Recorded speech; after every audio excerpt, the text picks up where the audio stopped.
as we see, the Sadiq Khan. You've got to ask yourself the question, because it was in relationship to Oxford when this came out, there was a post that said it was a climate lockdown, and it was assured. And people were up in arms. What a conspiracy. We're not trying to lock you down. But if you look at the assumptions underlying the bus gates, the low traffic neighbourhoods, which we're told are a trial, and yet they go on forever, and each thing builds on the next building block. Now, restricted parking zones and actual cameras. All of it is about limiting, restricting, suffocating us. It's a war on the public. It's a war on cars, on our freedom of mobility, on our independence and our choice.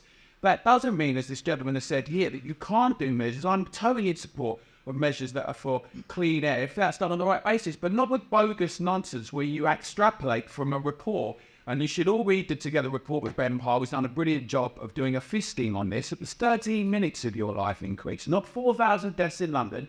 TfL knows it, Sadiq Khan knows it, everybody knows it. It's why they try and get involved with Imperial and Queen Mary Westwood and change the results, because they don't like it contradicting their ideological position of, listen to us, we know best. We're the elite, we're the smart ones, you grubby, nasty, horrible people. Stop driving around wanting to see your families. You want to make your own judgments and exercise independence just because you want to. My nan used to drive around in the car. It was the last thing she really enjoyed doing.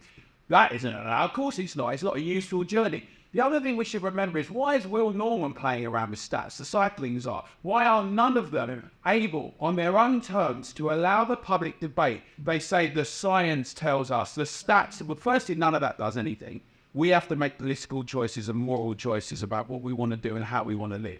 And I absolutely think how local, national, inter, all those things are really important. That's why together we advocate that people locally, regionally, nationally get involved, not just to write to your MPs and let them hear your voices, but organised protests. I've seen really remarkable things happen around the country. In Bath, Canterbury, we've gone to places in Edinburgh, Glasgow, where people are going to their local authorities and their councils. They're holding people accountable. Those people get voted in by 600 people.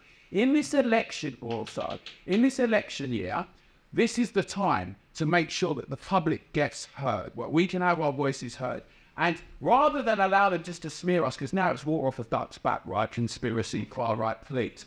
We need to get more of the public, our friends, neighbours and colleagues involved in this discussion, win hearts and minds, and say, how do we improve our cities and our suburbs and our town and the country for everyone together?